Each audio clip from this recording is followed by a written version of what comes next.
कि इस नैयत का सवाल आज तक आई कैप ने कभी पूछा ही नहीं है। और हमारा मसला क्या था? हमारा मसला ये था obtaining the understanding of the environment में ये 4 चीजें, एंटिटी में ये 3 चीजें, हम उसको रट्टा लगा के चले गए थे। हमें पता ही नहीं था कि वो अंडरस्टैंडिंग हम ऑब्टेन करते क्यों। सबसे बड़ा मसला ये था। क्या यहाँ तक बात समझ आती है? अच्छा, क्वेश्चन नंबर 2 अगर हम देखें प्यारे बच्चों, सवाल की रिक्वायरमेंट है identify the matters that you will consider while obtaining an understanding of the company and its environment। मैं एक काम ये कर लेता हूं,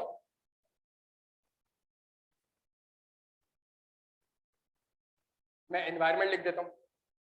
हाँ, मैंने यहां तक मैं एक काम कर लेता हूं, क्या जल्दी से बता दें, मैं एंटिटी लिख देता हूं। क्या ये बात सबको समझ आती है? मैं एक और काम ये करता हूं कि एनवायरमेंट में किस चीज की अंडरस्टैंडिंग लेनी होती है प्यारे बच्चों, जल्दी से, industry, regulation and other external factors. ये मैंने पेपर में नहीं लिखना है, मैं आंसर तो मेरे पास बना हुआ है, मैं भी आपको एक पेज पकड़ा दूं, मैं रीड कर दूं। मैं आपको ये समझाने की कोशिश कर रहा हूं कि पेपर में आपने सोचना किस तरीके से था। सही है? 315 का सवाल है, बाइबल 315 है, उसको सामने रखते हैं। उसको सामने रखा, हमने कहा एंटिटी में मैं किस चीज की अंडरस्टैंडिंग लेता था प्यारे बच्चों, जल्दी से बता दें, नेचर प्लस ऑपरेशंस, दूसरा ओनरशिप एंड गवर्नेंस स्ट्रक्चर, तीसरा फाइनेंसिंग, और चौथा इन्वेस्टिंग एक्टिविटीज। ये मैं अंडरस्टैंडिंग ऑब्टेन करता था प्यारे बच्चों। सबको पता है इस बारे में? कितने लोगों को पता ही नहीं है? आपको नहीं पता इसके बारे में? 315 स्टार्ट यहां से होता है और इसका नाम ही है obtain an understanding of the entity and it's environment including it's internal control. तो इंटरनल कंट्रोल का रिक्वायरमेंट वर्ड यूज नहीं करता, मैंने उसको ऊपर नहीं करना, मैंने ये चीज लिखी। क्या यहाँ तक बात समझ आती है प्यारे बच्चों? अगला काम मैंने क्या करा, मैंने कहा चले यार 315 ये कहता है, और आपको याद है हम इसको हेडिंग इस तरीके से बनाते थे। मैंने किस चीज की ऑब्टेन अंडरस्टैंडिंग ऑब्टेन करनी होती थी प्यारे बच्चों, जल्दी से बता दो, ऑब्टेन एंड अंडरस्टैंडिंग किस चीज की, एनवायरनमेंट की। और तो मैंने ये प्लॉट कर दिया भाई, अंडरस्टैंडिंग लेनी तो बाइबल ये है मेरे सामने, उसको मैंने प्लॉट कर दिया। अच्छा, जहां मैंने इसको प्लॉट किया, अब मैं सवाल पढ़ लेता हूं आपके साथ। Your firm is the auditor of APL, which offers a wide range of adventure sports services such as paragliding, parasailing and scuba diving. Nature of the entity क्या है, जल्दी से बता दे भाई, जल्दी से बता दे, नेचर ऑफ द एंटिटी क्या है, जल्दी छेती छेती। स्पोर्ट्स एक्टिविटीज, ये लिख दूं मैं नीचे या ये काम कर लूं मैं?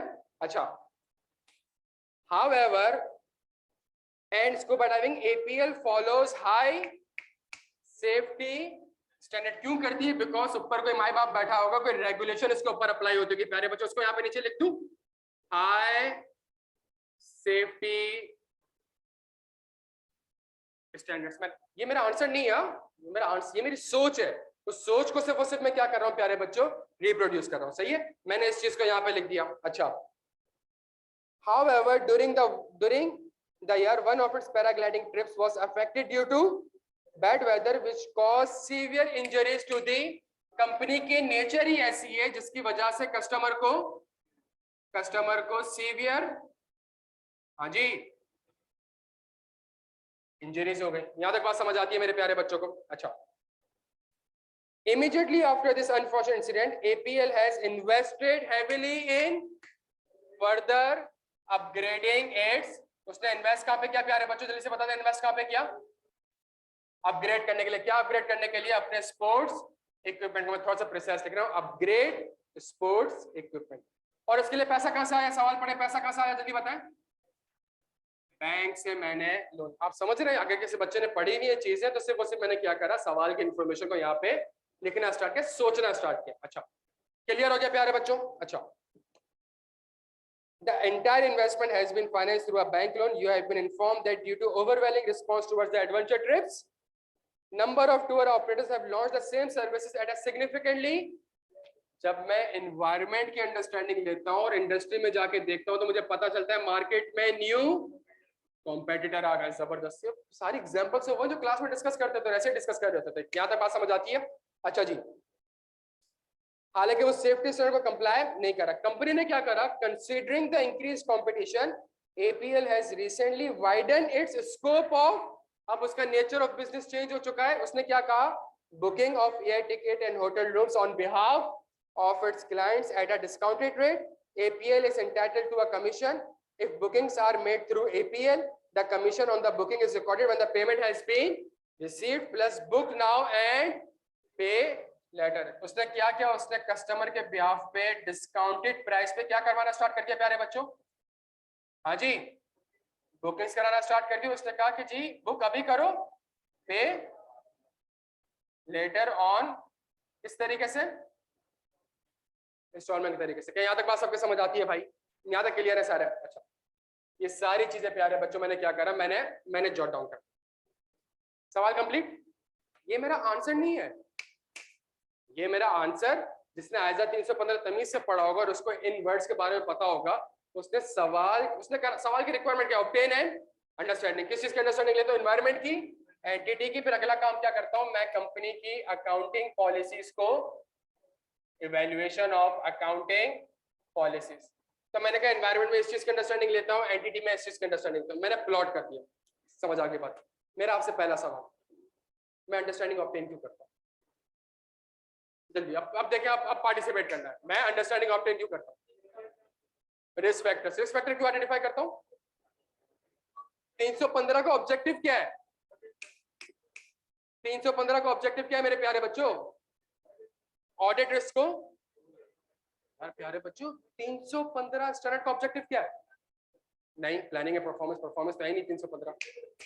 नहीं, क्या हो गया यार भाई? 315 ऑडिट रिस्क के स्टैंडर्ड का नाम, इसका ऑब्जेक्टिव क्या है भाई? हाँ जी भाई, क्या हो गया यार? ओ भाई आइजा 315 का ऑब्जेक्टिव क्या है? 20 नंबर का सवाल पेपर में आया हुआ है यार, आपको ये नहीं पता 315 का ऑब्जेक्टिव क्या है भाई? 315 का ऑब्जेक्टिव क्या है? To identify and assess the risk of material misstatement at the FS level or at the assertion level. आपका ओनली ऑब्जेक्टिव है आपने रिस्क को, जब मुझे रिस्क को आइडेंटिफाई करना है प्यारे बच्चों, जब मुझे रिस्क को आइडेंटिफाई करना है और असेस करना है, तो रिस्क को आइडेंटिफाई करने के लिए और असेस करने के लिए मुझे क्या करने पड़ेंगे? प्रोसीजर्स। उन प्रोसीजर्स को क्या कहते हैं प्यारे बच्चों? जल्दी से बता दें। उन प्रोसीजर्स को क्या कहते हैं प्यारे बच्चों? जल्दी से बता दें। उन प्रोसीजर्स को हम कहते हैं रिस्क असेसमेंट प्रोसीजर्स। मेरा आंसर नहीं है ये मेरी सोच है अभी तक जो कि मैं सिर्फ रिप्रोड्यूस कर रहा हूं। What are the risk assessment procedures? What are the risk assessment procedure मेरे दोस्त? जानी, रिस्क असेसमेंट प्रोसीजर्स: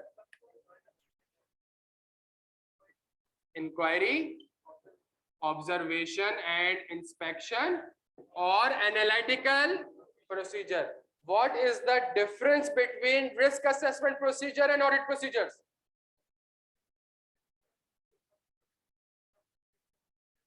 क्या ये सही कह रहा है? रिस्क असेसमेंट प्रोसीजर से प्लानिंग फेज में करता हूं in order to identify and assess the risk. Audit procedure उस रिस्क के अगेंस्ट प्रोसीजर करता हूं ताकि मुझे sufficient appropriate audit evidence obtain हो जाए। क्या यहाँ तक मेरे प्यारे बच्चों को बात समझ आती है? मेरे पास ये प्रोसीजर्स अवेलेबल है प्यारे बच्चों। अब मेरा आंसर क्या होगा? मैंने सबसे पहले इनको यूज करना है। मैं कैसे अंडरस्टैंडिंग ऑब्टेन करता हूँ? ये सब करते हैं। अंडरस्टैंडिंग कंफर्मेशन नहीं आएगा यहाँ पे। कंफर्मेशन तो मुझे सफिशिएंट एप्रोप्रिएट ऑडिट एविडेंस मिलता है। ये तो प्लानिंग है मेरी। प्लानिंग में रिस्क आइडेंटिफाई करता हूँ मैं। प्यारे बच्चों ये सब कुछ आपके सामने लिखा हुआ है, ये सब कुछ आपके सामने लिखा है। What factors would you consider while obtaining the understanding of the entity and its environment? प्यारे बच्चों सुनिएगा गौर से। कस्टमर को सीवियर इंजरीज हुई हैं, वहां देखें कुछ बनता है प्रोसीजर। कौन सा? जल्दी जल्दी छेती इंक्वायरी बनती है। जबरदस्त प्यारे बच्चों। किससे इंक्वायरी करूं? मैनेजमेंट से इंक्वायरी करूं। क्या करूं मैनेजमेंट से इंक्वायरी? जल्दी जल्दी। कहीं किसी कस्टमर ने कोई आपके ऊपर केस तो फाइल नहीं कर दिया? किसी कस्टमर ने आपके ऊपर कोई क्लेम्स तो फाइल नहीं कर दिए?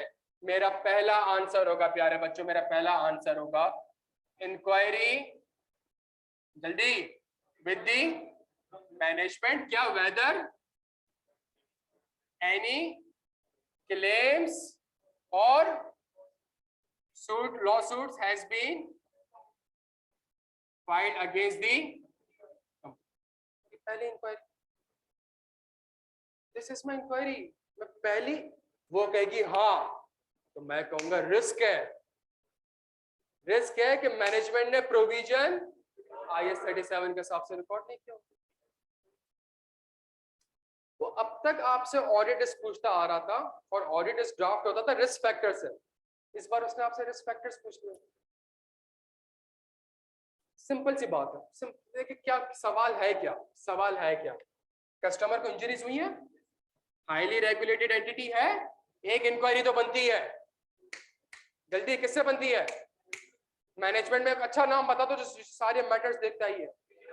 इन हाउस लीगल काउंसिल से। मैं कंपनी के इन हाउस लीगल काउंसिल से इंक्वायरी करूंगा, कहीं रेगुलेटर ने आपके ऊपर कोई पेनल्टी तो इम्पोज नहीं कर दी, कहीं रेगुलेटर ने आपका लाइसेंस, तो याद है ना अस्करी पार्क, एक झूला उलट गया था तो रेगुलेटर ने क्या करा?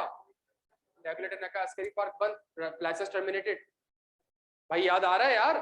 तो कहीं रेगुलेटर मेरा लाइसेंस, तो मैं दूसरी इंक्वायरी करूंगा। किससे इंक्वायरी करूंगा? मैनेजमेंट से, इन हाउस लीगल काउंसिल से। भाई आप कहीं रेगुलेटर ने कोई पेनल्टी तो, हाँ जी, इन हाउस लीगल काउंसिल से इंक्वायरी करूंगा कि कहीं रेगुलेटर ने, जल्दी प्यारे बच्चों, पेनल्टी या लाइसेंस तो टर्मिनेट। सिंपल सी बात है बच्चों, सुनिएगा मेरी बात बहुत। मार्केट में कौन आ चुका है? जब मार्केट में न्यू कॉम्पिटिटर आ चुका है तो क्या मेरी सेल्स बढ़ जाएगी? क्या हो जाएगी मेरी सेल्स? क्या हो जाएगी? तो मैं इंक्वायर करूंगा CFO से, मैनेजमेंट से, कि कहीं न्यू कॉम्पिटिटर के आने की वजह से कहीं आपकी सेल्स तो। मैं कुछ और भी कर सकता हूं, जल्दी से बता दे, जल्दी से बता दे। मैं एनालिटिकल प्रोसीजर कर सकता हूं इस साल के रेवेन्यू को, जल्दी बता दे, इस साल के रेवेन्यू को, करंट ईयर के रेवेन्यू को, CYR लिख रहा हूं, करंट ईयर के रेवेन्यू को लास्ट ईयर के रेवेन्यू से कंपेयर कर सकता हूं, करंट ईयर के रेवेन्यू को इस साल के बजटेड। मैंने सोचा हुआ था मैं 100 रुपए का रेवेन्यू अर्न करूंगा, मार्केट में कॉम्पिटिटर आ गया, मेरे रेवेन्यू क्या हो चुके होंगे? मेरे 70-75 रुपए के रेवेन्यू आ चुके होंगे। इसका मतलब है नए कॉम्पिटिटर ने आपको हिट दे दी है। जब नए कॉम्पिटिटर ने आपको हिट दे दी है तो ये जो आप मजे मजे से अपने स्पोर्ट्स इक्विपमेंट को अपग्रेड कर रहे थे, ये क्या हो चुके हैं? हो चुके हैं प्यारे बच्चों के। यहां तक बात आपके समझ आती है? अच्छा, और थोड़ा सा और आगे बढ़ते हैं। इसको भी देख लिया, इसको भी देख लिया, इसको भी देख लिया, इस पे आ जाए। भाई बैंक से पैसा लिया हुआ है, हाँ, और हालात खराब लग रहे हैं, कस्टमर की भी मां बहने कर रहे हो आप लोग, हाँ, और रेगुलेटर भी सर के ऊपर आके बैठा हुआ है, मार्केट में नया कॉम्पिटिटर भी आ गया है। भाई कैश फ्लो के इश्यूज हो सकते हैं? इंक्वायरी करने के क्या आपके कैश फ्लो के इश्यूज तो नहीं है? कहीं आपने अपना लोन, जल्दी जल्दी, कहीं डिफॉल्ट तो नहीं कर दिया आपने? कहीं कोविनेंट्स तो नहीं हो गए प्यारे बच्चों? तो एक और इंफॉर्मेशन, एक और इंक्वायरी इससे रिलेटेड बनेगी। क्या बनेगी? कि भाई कहीं बैंक लोन को आपने डिफॉल्ट तो नहीं कर दिया, कहीं आपके कोविनेंट्स। मैं कितने मजे की बात कर रहा हूं, ये बड़े बड़े मजे मजे से मैं ये कर रहा हूं, मैं आपके ब्याह पे बुकिंग कराऊंगा, है, आपसे कम पैसे लूंगा, है, सामने वाले से कमीशन लूंगा। तो भाई इसमें तो रेवेन्यू का मसला आ रहा है। रेवेन्यू के ऊपर कौन सा स्टैंडर्ड है? IFRS। मैं मैनेजमेंट से एक और इंक्वायरी करूंगा, मैं मैनेजमेंट से एक और इंक्वायरी करूंगा कि भाई ये जो आपकी न्यू स्कीम है, इसमें आपका रेवेन्यू रिकॉग्निशन क्राइटेरिया क्या है? आपकी अकाउंट, ये आज से पहले नहीं होगी, ये आज से पहले था ही नहीं मसला, ये तो मसला अब आया है। तो भाई आपकी अकाउंटिंग पॉलिसी क्या है? तो फर्स्ट टाइम आया है, तो आपकी अकाउंटिंग पॉलिसी क्या है? क्या यहां तक बात समझ आती है? सबसे इंपॉर्टेंट चीज मैं तो कह रहा हूं बेटा, आज सर्विसेज यूज कर लो, पैसे पैसे बाद में देना, बाद में देगा। भाई मैनेजमेंट से इंक्वायर करेंगे किसी कस्टमर ने क्या नहीं कर दिया, जल्दी बता दें, किसी कस्टमर ने डिफॉल्ट तो नहीं कर दिया प्यारे बच्चों। ये आपका आंसर था, और भी आंसर, लेकिन ये सोच थी, ये सोच थी, ये सोच थी, और इस सोच को यहाँ पे बड़े आराम से रिप्रोड्यूस करना। मैं आपसे एक चैलेंज करता हूँ, अगर आपके पास आइजाज भी होते क्या आयजा ने कोई हेल्प करनी थी आपने? लगा ले जितना रट्टा लगाना है आपने। और कितने बच्चों ने इन चीजों के रट्टे लगाए हुए होंगे और इंक्वायरीज क्या करनी है, पेपर में सवाल आया आप लेकिन इसे मैं आपसे चैलेंज करता हूँ। मैं यही अपनी वीडियो में भी मैंने कहा, दफा करें मेरी किताब को, मेरी क्या औकात है किसी और टीचर की किताब को भी दफा करें, आयजा लेके जाए पेपर में यार। आयजा ने हेल्प ही नहीं करनी है, आयजा ने थोड़ी पता नहीं क्या इंक्वायरीज करनी है। आयजा में कहीं लिखा होगा कंपनी स्कूबा डाइविंग करती है? सोचे यार ये चीज, समझे पेपर का ट्रेंड ये हो चुका है मेरे प्यारे बच्चों। बट किसी बच्चे को आयजा का यही नहीं पता 315 में होता क्या है, क्या अंडरस्टैंडिंग ऑब्टेन करते हैं, क्यों करते हैं, कैसे करते हैं। अगर 3-4 सवाल के जवाब ही नहीं पता तो आपके याद करने का फायदा क्या है प्यारे बच्चों?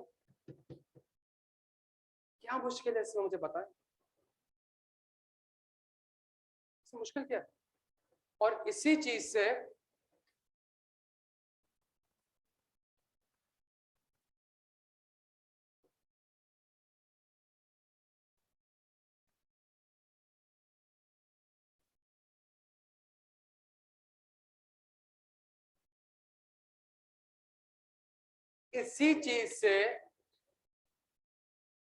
अब मैं आराम से रिक्वायरमेंट बी कर सकता हूं। रिक्वायरमेंट बी क्या है प्यारे बच्चों?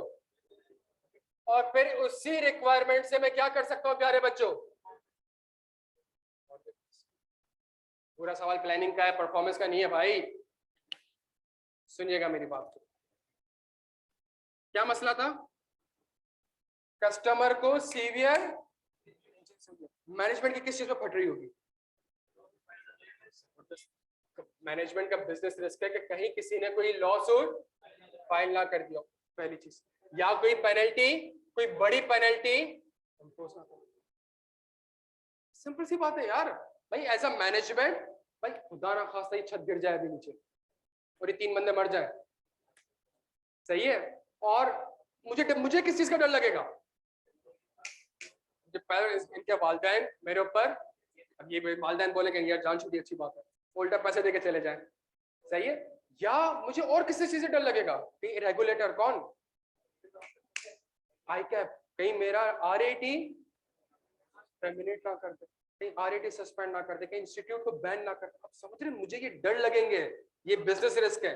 इससे ऑडिट रिस्क क्या है? मुझे उसके डर से कोई ताल्लुक नहीं है भाई। बंदा मरे जिए मुझे फर्क थोड़ी पड़ता, मुझे मेडिकल सर्टिफिकेट थोड़ी देखना है। मुझे तो सिर्फ ये देखना है कि क्या मैनेजमेंट ने इसका प्रोविजन या कॉन्टिंजेंट लायबिलिटी IS 37 के हिसाब से रिकॉर्ड की है। आप लोग जेल में जाएं, मरे जहन्नुम में जाएं, मुझे ऑडिटर की सिर्फ एक ही चीज, क्या फाइनेंशियल स्टेटमेंट्स IFRS के हिसाब से बने कि नहीं बने, क्या फाइनेंशियल स्टेटमेंट्स IFRS के हिसाब से, और कुछ नहीं। आप समझ रहे हैं इस चीज को? और कुछ भी नहीं है। क्या यहाँ तक बात समझ आती है मेरे बच्चों? दूसरी इंक्वायरी किससे करी थी? किस चीज का डर है जल्दी से बता दें, मैनेजमेंट को किस चीज का डर लग रहा होगा जल्दी बता दें। अगेन कहीं कोई पेनल्टी इंपोज ना हो जाए या मेरा लाइसेंस टर्मिनेट ना हो। पेनल्टी सेम आंसर, कौन सा answer? IS penalty, licence terminate, जल्दी से बता दें, जल्दी बताएं, लाइसेंस टर्मिनेट। गोइंग कंसर्न, क्या पता मैनेजमेंट की गोइंग कंसर्न एजम्पशन ही एप्रोप्रिएट ना हो, और अगर एप्रोप्रिएट है तो एक मटेरियल अनसर्टेनिटी एग्जिस्ट करती है जिसको क्या होना चाहिए? डिस्क्लोज होना चाहिए as per the requirement of IS 1। मुझे कुछ लेना देना है नहीं, मेरा ऑडिट रिस्क क्या होता है? Financial statements may not be equal to IF। दोस्त क्या यहाँ तक बात समझ आ रही है? तीसरा मसला, कहीं मेरी सेल्स डिक्लाइन तो नहीं, न्यू कंपनी के से मेरी जब मेरी सेल्स डिक्लाइन कर रही होगी तो ये थोड़ी सी और हवा लगा रही होगी। किस चीज को हवा लगा रही होगी? गोइंग कंसर्न को हवा लगाएगी थोड़ी सी, और प्लस ये एक और चीज, जब मेरी सेल्स ही नहीं हो रही तो ये जो मैं इतना खर्चा करके बैठा हुआ ये क्या हो जाएगा प्यारे बच्चों? मेरे स्पोर्ट्स इक्विपमेंट क्या हो जाएंगे प्यारे बच्चों? मेरे स्पोर्ट्स इक्विपमेंट क्या हो जाएंगे? इंपेयर्ड हो जाएंगे। मैनेजमेंट का रिस्क क्या होगा? रेवेन्यू कम होने से मैनेजमेंट का रिस्क क्या होगा? जल्दी, बिजनेस रिस्क क्या होगा? अच्छा भाई, जो मैंने खर्चा किया है उसकी कॉस्ट को मैं कैसे रिकवर करूंगा? जो मैं इतना खर्चा कर चुका हूं इस कॉस्ट को मैं कैसे रिकवर करूंगा? मैनेजमेंट का सबसे बड़ा रिस्क ही होगा। तो यहाँ तक बात समझ आ रही है? इससे एज एन ऑडिटर मैं कहूंगा अगर आप कॉस्ट ही रिकवर नहीं कर सकते, it means future economic benefit तो हाँ, जब फ्यूचर इकोनॉमिक बेनिफिट ही नहीं आ रहे तो उसका मतलब है आपका प्रॉपर्टी प्लांट इक्विपमेंट क्या हो चुका है, इम्पेयर्ड हो गया, और मैनेजमेंट ने IAS 36 के हिसाब से कोई इम्पेयरमेंट रिकॉर्ड नहीं। Business risk audit. एक और मसला, क्या मसला है, कहीं बैंक को कंपनी का क्या डर लग, कंपनी को डर लग रहा होगा, कंपनी को डर लग रहा होगा कहीं बैंक सारा का सारा पैसा इमीडिएटली ना मांगे। क्यों क्यों, मैं अगर डिफॉल्ट कर जाऊंगा तो बैंक ये थोड़ी बोलेगी ठीक है अगली किस्त दे देना, मैं अगली किस्त भी डिफॉल्ट करूंगा तो बैंक ये थोड़ी बोलेगी चलो सितंबर की जो ड्यू है वो दे देना। बैंक तो बोलेगी भाई तुम्हारे तो हालात खराब है, जो रह गया सारा का सारा पैसा मुझे आज के आज चाहिए, एग्रीमेंट में लिखा हुआ होता है। तो कंपनी को किसी से डर लग रहा होगा, बैंक कहीं आपको इमीडिएटली, अगर बैंक इमीडिएटली आपसे पैसा मांग लेगी तो फिर ये नॉन करंट लायबिलिटी थोड़ी रही आपकी, फिर ये कौन सी लायबिलिटी हो गई, एज पर IAS सारा पढ़ा हुआ है क्लास में प्यारा। तो यहाँ तक बात समझ आती है। तो जब मेरे पास मैंने 100 रुपए का लोन लिया हुआ 5 साल के लिए, हर साल 20-20 रुपए देना है, करंट लायबिलिटी में 20 रुपए आएगा, नॉन करंट लायबिलिटी में 80 रुपए। लेकिन अगर आपने बैंक को डिफॉल्ट कर दिया ना, जब कोवेनेंट ब्रीच हो गया, बैंक के पास राइट होता है कि वो सारा का सारा पैसा आपसे, तो इट मींस अब ये 80 रुपए आपके नॉन करंट लायबिलिटी नहीं है, तो करंट है, तो मांगेगा तो आपको देने पड़ जाएंगे भाई, तो करंट लायबिलिटी है। प्लस ये थोड़ी सी आग लगाएगा, किस चीज को आग लगाएगा, गोइंग कंसर्न। पैसे ही नहीं होंगे तो कंपनी कैसे चलेगी, ना पैसे आ रहे हैं, ना कस्टमर से पैसे आ रहे हैं, ना बैंक से पैसे आ रहे हैं, उल्टा बैंक पैसे मांग रहा है, तो कंपनी कहां से सर्वाइव करेगी भाई। क्या यहाँ तक प्यारे बच्चों बात समझ आती है आपके, बेहतरीन हो गया। इसके बाद क्या इंक्वायरी करी थी, मैंने कहा भाई बच्चों आओ पढ़ो ऑडिट, पैसे इंस्टॉलमेंट में दे देना। जहां मैं ये अनाउंस करूंगा मुझे डर क्या लगेगा कि कहीं कस्टमर इंस्टॉलमेंट पे, सिंपल सी बात है ना, कहीं कस्टमर इंस्टॉलमेंट पे ना कर सके, ये कंपनी का बिजनेस रिस्क। मेरा जो ऑडिटर आएगा वो क्या कहेगा, जल्दी, मेरा जो ऑडिटर आएगा वो क्या कहेगा कि भाई बैड डेट एक्सपेंस के आपने IFRS 9 के हिसाब से रिकॉर्ड किया है। सिंपल सवाल, अल्लाह को हाजिर नाजिर रख के जवाब दे। 14 नंबर का सवाल था, कितने आए होंगे, 14 नंबर का सवाल था, कितने आए होंगे, अल्लाह को हाजिर नाजिर रख के जवाब देता। 2 मार्क्स, 4 मार्क्स। अब आप अगर आप 14 में से 2-3 मार्क्स लेके आ रहे हैं, हाउ इट इज पॉसिबल कि आप रिमेनिंग 85 में से आप 47-46 मार्क्स सिक्योर करो, और आगे तो पूरी दुनिया है, आगे तो और 14 नंबर में भी 1 नंबर हो जाएगा। फिर तो इक्वेशन ये बन जाएगी कि सर 40 में से 50 मार्क्स कैसा है। आप समझ रहे हैं इस चीज को प्यारे बच्चों, कि बड़ा मैटर करता है। आप अब इसमें है क्या बच्चों, सवाल क्लियर है, गलती आइडेंटिफाई हुई आप लोगों को, हम कहां पे लैग कर रहे हैं प्यारे बच्चों। अब बच्चा बोलेगा क्या पता है, सुनिएगा मेरी बात को, बच्चा बोलेगा सर मैं पिछले 10 अटेम्प्ट के पास पेपर्स करूंगा, है मैं फला किताब कर लूंगा। यार बात ये है कि पिछले 10 अटेम्प्ट में इस तरह का सवाल आया ही नहीं है भाई। पिछले रिपोर्टिंग का सवाल नॉर्मली आता रहता है, लास्ट टाइम जो रिपोर्टिंग का सवाल आया इस तरह का सवाल आज तक कभी आया ही नहीं। रिक्वायरमेंट ही चेंज कर दी उसने, अभी पढ़ेंगे उसको भी, उसने रिक्वायरमेंट को ही क्या कर दिया प्यारे बच्चों। ये बात समझ आती है प्यारे बच्चों, आसान सवाल था जो कॉन्सेप्चुअली साउंड होगा, जो कॉन्सेप्चुअली साउंड होगा और उसने इस तरह का सवाल कभी नहीं भी देखा होगा वो फिर भी कर लेगा, बिकॉज उसको पता होगा बाइबल क्या है, उसको आयसा का स्ट्रक्चर पता होगा। और जब उसे आयसा का स्ट्रक्चर पता होगा, वो आयसा का स्ट्रक्चर अपने दिमाग में ब्रेन वॉश करेगा, सोचेगा प्लॉट करेगा और कहेगा बस ये 4-5 इंक्वायरीज करनी, इससे ये बिजनेस रिस्क है, इससे ये सवाल और अच्छा हो सकता था। इसकी रिक्वायरमेंट सी अगर आ जाती है ना, जो रिस्क पता है उसके अगेंस्ट प्रोसीजर्स बताओ, फिर ये 20-22 नंबर का सवाल था, उसने आपकी प्लानिंग और परफॉर्मेंस दोनों कवर कर ली। अगली बार करेगा ये, पूरा प्लानिंग से लेके चला प्यारे बच्चों, ये आपको पूरा प्लानिंग से लेके चला। यहाँ तक बात समझ आती है। आप लोगों ने क्या लिखा था,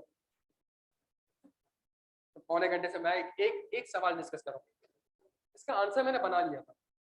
मैंने सोचा था मैं क्लास में आंसर लेके आ जाऊंगा, लेकिन मैंने सोचा नहीं, अगर मैं आंसर लेके आ जाऊंगा तो सेशन में जल्दी खत्म हो जाएगा, बच्चे को पता ही नहीं चलेगा कि ये आंसर लिखा क्यों है, इसके पीछे की जो लॉजिक है वो आपको समझ ही नहीं आएगी। तब आपने क्या लिखा मेरे भाई, याद ही नहीं आ रहा। हाँ दोस्त, क्या करा था आपने? हाँ जी, इंक्वायरीज लिखी थी। अगर याद नहीं आ रही ना तो 110% है कि आपने नहीं लिखी होगी।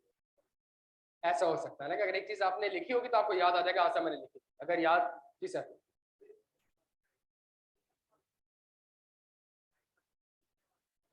हाँ,